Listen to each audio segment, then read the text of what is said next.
ഏതു രാഗം പാടണം ഞാൻ ഇനിയവനെ കാണുമ്പോൾ, എന്തു മധുരം നൽകണം ഞാൻ അവനെന്നെ പുണരുമ്പോൾ.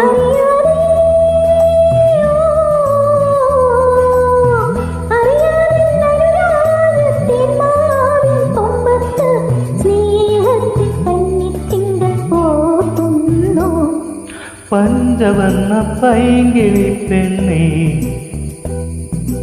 ഇന്നെനിക്കൊരു ദൂതു പോകാമോ? ആരാരും കാണാതെ ഒന്ന് വിളിച്ചെല്ലാമോ?